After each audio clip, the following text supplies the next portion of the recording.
अस्सलाम वालेकुम। उम्मीद करता हूँ कि आप लोग खैरियत से होंगे। आज हम फिज़िक्स 101 का एक इम्पोर्टेंट लेक्चर पढ़ेंगे जो कि हमारे पास है particle nature of light. Lecture number 34 है, ठीक है। ये काफ़ी इम्पोर्टेंट है, ये इतना इम्पोर्टेंट है कि इसके ना मतलब कि पूरे लेक्चर में से एमसीक्यूज़ आ सकते हैं 1 से लेके 10 पॉइंट तक। तो इसको लाजमी पूरा का पूरा सुनिएगा और सुनने के बाद एक बार आप इसको रीड भी कीजिएगा और इसको लाजमी फाइनल्स के लिए प्रिपेयर करके जाइएगा। अच्छा, पार्टिकल नेचर ऑफ लाइट। अब हमने तो पढ़ा हुआ है कि लाइट हमारे पास वेव फॉर्म में होती है, लेकिन यहाँ पर लिखा हुआ है कि पार्टिकल नेचर, यानी कि लाइट एक पार्टिकल के तौर पे भी रिएक्ट करती है, ठीक है। दरअसल न्यूटन के टाइम में ये नहीं कहा गया था, लेकिन जब आइंस्टाइन का टाइम आया तो उसने ये 1905 के अंदर बताया कि लाइट पार्टिकल के तौर पे भी बिहेव करती है। सही है, अब हम स्टार्ट करते हैं जी। The particle nature of light means that light is made of tiny packets of energy called photons. मैंने आपको पहले भी बताया कि लाइट फोटॉन्स के पैकेट्स के ज़रिए ट्रैवल करती है, ठीक है। जो लाइट होती है वो एक टिनी पैकेट से बनी होती है जिसको हम फोटॉन्स कहते हैं। ये सिर्फ मैंने खुद से बात ऐड की थी। आगे हम पढ़ते हैं जी। पॉइंट 1 है आपका, in the previous lecture we have strong reason to believe that light is wave. हम पहले पढ़ चुके हैं कि हमने हर चीज़ इस तरह देखा, हर एक काम प्रैक्टिकल किया, ठीक है, कि लाइट हमारे पास वेव फॉर्म के अंदर मौजूद है। उसके अलावा पॉइंट सेकंड है कि light is actually electric and magnetic wave. Light क्या होती है हमारे पास, इलेक्ट्रिक और मैग्नेटिक वेव का कम्बिनेशन होता है। डैट कैन ट्रैवल, जो ट्रैवल करती है थ्रू स्पेस में ट्रैवल कर सकती है बगैर किसी मीडियम के। The electric and magnetic waves are perpendicular to each other. हमने ये भी देखा कि जो इलेक्ट्रिक फील्ड और मैग्नेटिक फील्ड होती हैं, ठीक है, या वेव्स होती हैं, वो परपेंडिकुलर होती हैं और उस डायरेक्शन के अंदर हमारे पास इलेक्ट्रोमैग्नेटिक वेव जनरेट हो रही होती हैं। वो डायरेक्शन कौन सी होती है, वो जी डायरेक्शन होती है। उसके अलावा अगर हम पढ़ते हैं जी, इलेक्ट्रोमैग्नेटिक वेव्स, ठीक है, ट्रांसपोर्ट, ये क्या करती हैं कि लीनियर मोमेंटम एंड एनर्जी को ट्रांसपोर्ट करती हैं। लाजमी इस टर्म को देखिएगा, माइंड में रखिएगा कि ये लीनियर मोमेंटम को ट्रांसपोर्ट करती हैं और एनर्जी को ट्रांसपोर्ट करती हैं। उसके अलावा if energy per unit volume, अगर हमारे पास क्या हो, एनर्जी पर यूनिट वॉल्यूम हो, देन हमारा जो मोमेंटम होता है वो क्या होता है, P = U/C होता है। इस टर्म को भी लाजमी याद कीजिएगा।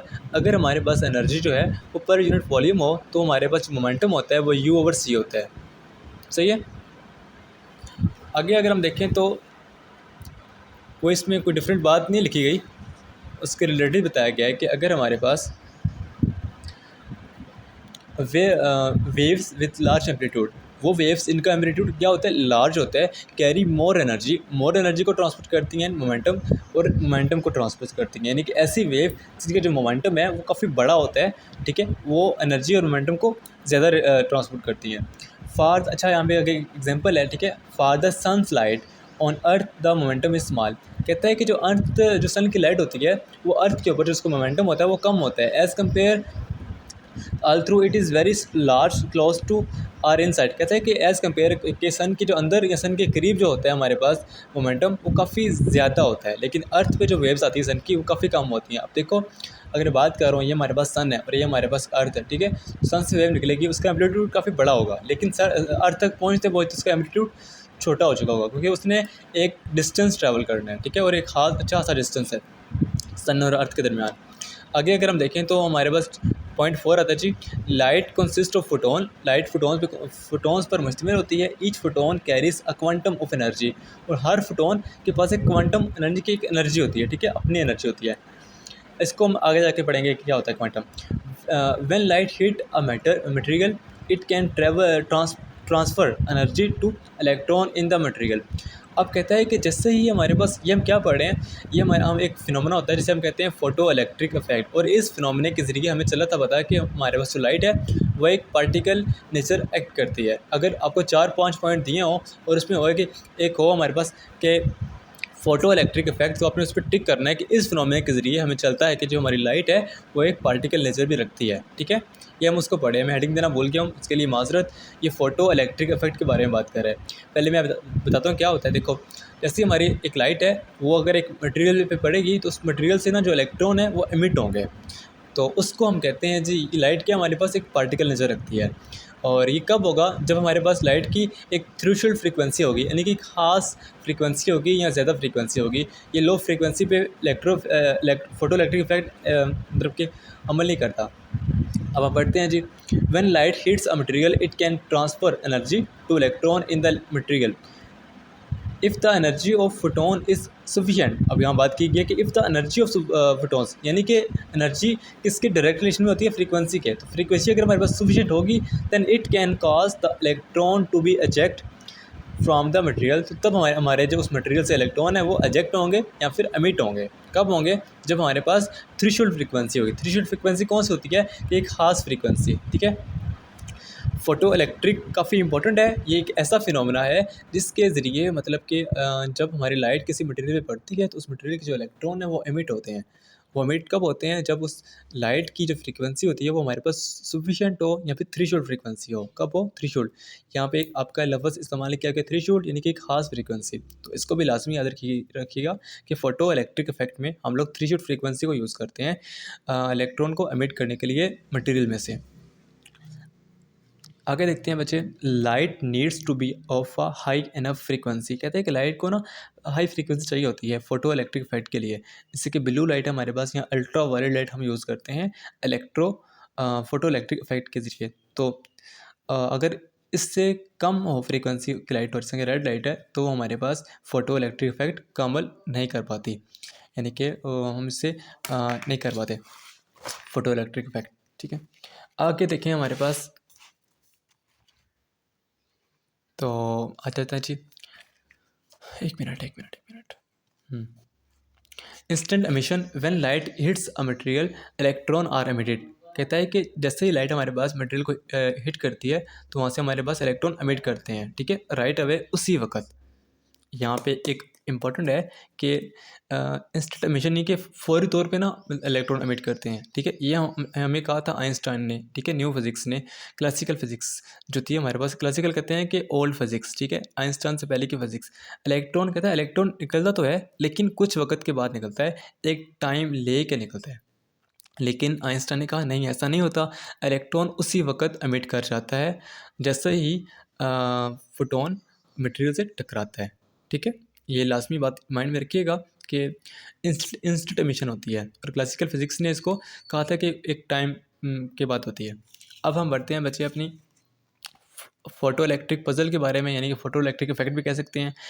ये कहाँ से आया, ये सर आइंस्टाइन ने दिया था, ठीक है। इसको याद रखिएगा कि सर आइंस्टाइन ने फोटो इलेक्ट्रिक इफेक्ट का जो ये मॉडल है ये पेश किया था, और उसकी वजह से सर आइंस्टाइन को नोबेल प्राइज़ दिया गया था 1905 के अंदर।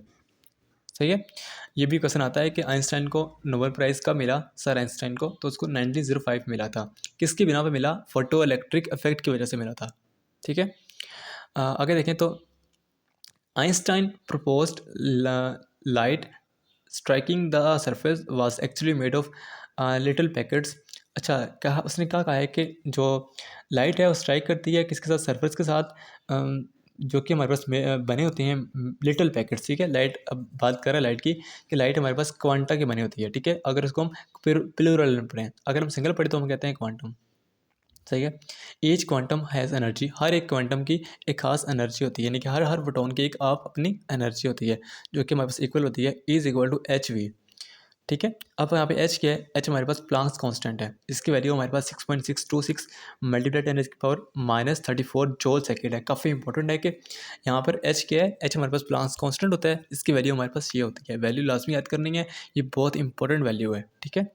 अगर हमारे पास एंगुलर में हो तो ये हम यूज़ करते हैं, इसको वैसे इतना इंपॉर्टेंट नहीं है, समझा देता हूँ कि is equal to h v की जगह हम ओमेगा यूज़ करते हैं, जबकि एच हमारे पास होता है एच ओवर 2 पाई, ठीक है, क्योंकि हम सर्कल में यूज़ कर रहे होते हैं ना। और ओमेगा हमारे पास होता है जी 2 पाई वी, सही है। ये इतना इंपॉर्टेंट नहीं है, लेकिन जो ये प्लांक्स कांस्टेंट क्या है जी, एच है, यहाँ से एच को हम प्लांक्स कांस्टेंट कहते हैं, उसकी वैल्यू ये है, ये काफ़ी इंपॉर्टेंट है।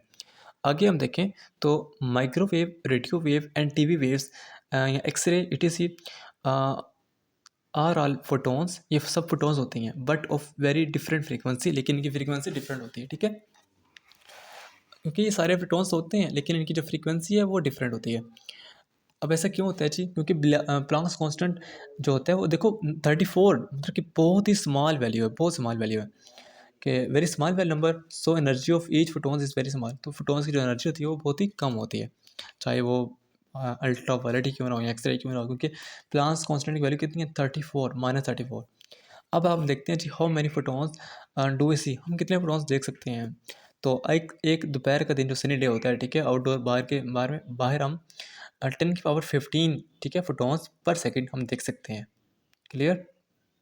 अगर देखें तो मून लाइट है, एक चांदनी रात है, ठीक है, तो उस पर हम कितना देखते हैं जी 5 × 10⁵ फोटोन सेकेंड। यहाँ पर सेकेंड नहीं है, यहाँ फोटोन एक ही बात है, ठीक है, फोटोन पर सेकेंड लिखा हुआ है।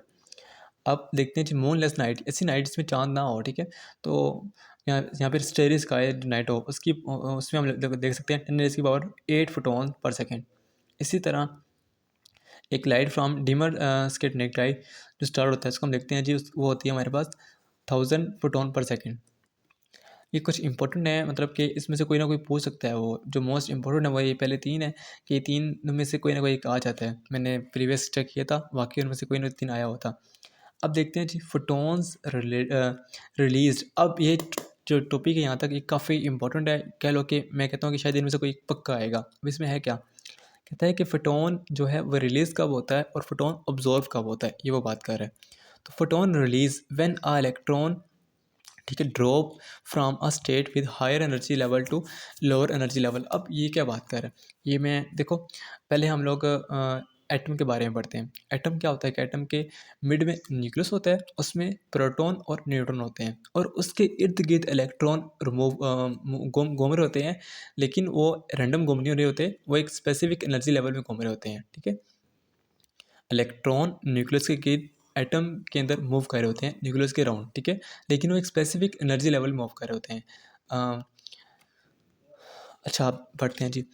कहते हैं प्रोटॉन रिलीज कब होता है, जब इलेक्ट्रॉन ड्रॉप करता है, जब इलेक्ट्रॉन निकलता है from a state with higher energy to lower energy level. जब इलेक्ट्रॉन हायर से लोअर में जाता है तो हमारे पास जो फोटोन है वो रिलीज होता है। इसको याद रखिएगा, जब इलेक्ट्रॉन हायर से लोअर में जाता है।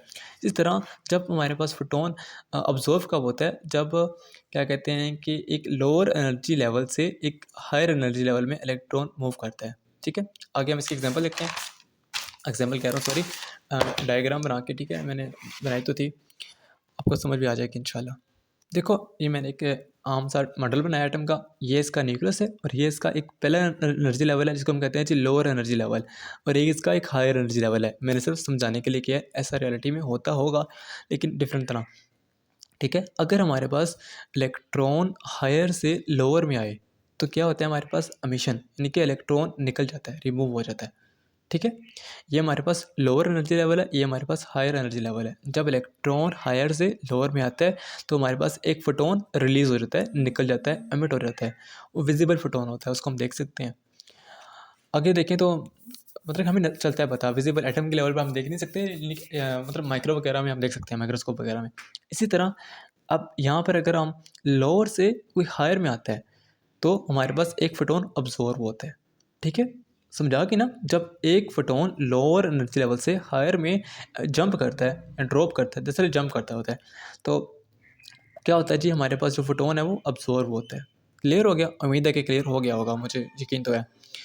आगे हमारे पास जो पॉइंट नंबर 9 है, ये फ्लोरेसेंस एंड फॉस्फोरेंस, ठीक है, दो हमारे पास एक मटेरियल्स होते हैं। अगर हम इन दोनों पे अल्ट्रा लाइट फॉल करें तो क्या होता है जी, लाइट आ गई यार, बड़ी गर्मी है। देखो, पहले हम फ्लोरेसेंस का पढ़ते हैं, दे अब्जॉर्व डैट, ठीक है, ये लाइट को अब्जॉर्व करता है, ठीक है, जो कि हमारे पास यूवी की फॉर्म में अंदर होती है, एंड क्विकली ग्लो करता है इस इनडिफाइंड कलर्स, डिफरेंट कलर के अंदर। But once you turn off, जैसे ही आप इसको यूवी को ऑफ करते हो, सोर्स को ऑफ करते हो, दे स्टॉप ग्लोइंग इमिडिएटली, ये फौरी तौर पे बंद हो जाता है, ठीक है। यानी कि फ्लोरेसेंस ऐसी स्क्रीन होती है, ऐसा फिनोमेना होता है, ऐसा मटेरियल होता है, इस पर लाइट यूवी फेंकते हो तो ये ग्लो करता है डिफरेंट कलर, लेकिन जैसे ही आप स्विच ऑफ करते हो या फिर सोर्स को ऑफ करते हो यूवी के, तो ये फौरी तौर पे बंद हो जाता है इमीडिएटली। लेकिन जो आता है कि फॉस्फोरस होती है, दे आल्सो अब्जॉर्व, ये भी लाइट अब्जॉर्व करती है। After you turn off the light, जैसे आप लाइट ऑफ करते हो they slowly release that store energy, लेकिन ये अपनी एनर्जी को स्लोली मतलब कि कह लें कि कम आहिस्ता आहिस्ता आहिस्ता ऑफ होता है, ठीक है, इमीडिएटली नहीं होता। इनमें यही फ़र्क है कि फ्लोरेसिन इमीडिएटली मतलब कि ऑफ होता है और फॉस्फोरस आहिस्ता आहिस्ता एक टाइम लगा के ऑफ होता है। वो टाइम सेकंड्स का भी हो सकता है, वो टाइम घंटों का भी हो सकता है, ठीक है, सेकंड और हॉर्स लिखा हुआ था। अब देखें जी, हमारे पास एक और इम्पोर्टेंट टॉपिक है laser. Important invention of 20th century is laser, ठीक है। एमसीक्यूज आ जाए कि 20th सेंचुरी की जो इन्वेंशन थी वो क्या थी हमारे पास, सबसे इंपॉर्टेंट वो लेज़र थी, ठीक है। लेज़र, अब लेज़र क्या होता है? लेज़र वही है जो आप घरों में यूज़ करते हो, जो रेड कलर की होती है, ठीक है। स्टार्टिंग के अंदर इससे एक बहुत बड़ा कत्ल हुआ था, जो कि क्लेयोपेट्रा एक प्रिंसेस थी, या फिर मुझे इसका नाम सही से पता नहीं है, ठीक है। उसको सबसे ना हसीन औरत का मतलब कि दिया गया था अवार्ड। तो क्या हुआ था कि वो एक एक्सीडेंट में मारी गई थी, सब समझ रहे थे कि एक्सीडेंट है, लेकिन एक सर्च की गई तो फिर देखा गया कि इसको फिज़िक्स के अकॉर्डिंग मारा गया है। अब किस तरह देखें, किसी बंदे ने जो उसका ड्राइवर था, क्या कहते हैं, क्लेयोपेट्रा का, उसकी आंख में लेज़र मारी थी और उस वक्त की लेज़र काफ़ी हाईली थी। उस लेज़र से वो ड्राइवर था वो अंधा हो गया और उसने एक हाई स्पीड कार को किसी में दे मारा और वो बेचारी मर गई, ठीक है। देखो, तब भी एक्सीडेंट मतलब कि फ़िज़िक्स के अकॉर्डिंग हुआ करते थे। इवन के पहले पहले लोग फ़िज़िक्स को मैजिक कहा करते थे। खैर वो बात की बात है, क्यों कहते थे बताने का टाइम नहीं है। अच्छा देखो, लेज़र लाइट एम्प्लीफिकेशन। अच्छा, लेज़र का मखफ़ क्या है? एल का होता है हमारे पास लाइट, ए का होता है हमारे पास एम्प्लीफिकेशन। एम्प्लीफिकेशन का मतलब क्या होता है? बढ़ाना, ज़्यादा करना, एम्प्लीफाई करना, ठीक है। इस तरह आर्स क्या है हमारे पास? स्टिमुलेटेड। स्टिमुलेटेड क्या होता है? कंटिन्यूस, ठीक है। ए का क्या है हमारे पास? एमिशन यानी कि निकलना। आर का क्या है हमारे पास? रेडिएशन यानी कि लाइट का बढ़ा के कंटिन्यूस निकलना रेडिएशन के ज़रिए, वो हमारे पास लेज़र कहलाता है, सिंपल वर्डिंग में। अब देखो, laser are important because they emit a very large number of photon all with a one single frequency. एक सिंगल फ्रीक्वेंसी के ज़रिए निकलते हैं। याद रखिएगा कि उसमें जितने फोटोन्स होते हैं हमारे पास, सिंगल फ्रीक्वेंसी से निकल रहे होते हैं। ये फिनोमेना किसके ज़रिए होता है? ये ऑप्टिकल पंपिंग के ज़रिए होता है, ठीक है। अगर ऑप्टिकल पंपिंग हो वहाँ पे, उसको आप टिक कीजिएगा कि लेज़र का फिनोमेना ऑप्टिकल पंपिंग के ज़रिए होता है, ठीक है। आगे देखो बच्चे, काफ़ी इंपॉर्टेंट है कि एटम्स आर एक्साइटेड। एटम को निकाला जाता है हायर एनर्जी से लोअर एनर्जी में। हमने पीछे पढ़ा हुआ है ना कि अगर हम हायर से लोअर में लेकर जाएँ तो हमारे पास क्या होता है कि इलेक्ट्रॉन निकलते हैं, लेकिन ये काम हमारे पास कंटिन्यूस हो रहा होता है, ठीक है। कंटिन्यूस का मीन कि डिके, एटम का डिके हो रहा होता है और ये काम कंटिन्यूस होता है। इसलिए हम कहते हैं जिससे इसे हम क्या कहते हैं? स्पॉन्टेनियस इमिशन ऑफ रेडिएशन, ठीक है। कि इलेक्ट्रॉन एटम इलेक्ट्रॉन होते हैं, उनको हम हायर एनर्जी लेवल से लोअर एनर्जी में मतलब कि मुंतकिल कर रहे होते हैं, लेकिन ये काम इतना जल्दी हो रहा होता है कि इतना और मतलब तरतीब से हो रहा होता है, उसको हम कहते हैं जी स्पॉन्टेनियस एमिशन ऑफ रेडिएशन, ठीक है। आपका लेक्चर ख़त्म होता है बच्चे। काफ़ी इंपॉर्टेंट लेक्चर था, उम्मीद है कि आपने इसको पूरा सुना होगा। और कोई क्वेरी हो, कोई आपका क्वेश्चन हो, आप लाजमी मुझे कमेंट करें, ताकि मैं आपके नेक्स्ट लेक्चर में इसको बता सकूँ या फिर सेपरेट वीडियो बना के अपलोड करूँ आपके लिए। तो लाजमी कमेंट किया करें और हो सके तो मेरी वीडियो को दूसरों तक शेयर भी किया करें, ताकि इसका फ़ायदा दूसरे भी उठाएँ। अल्लाह हाफ़िज़, मिलते हैं इंशाअल्लाह नेक्स्ट लेक्चर के साथ।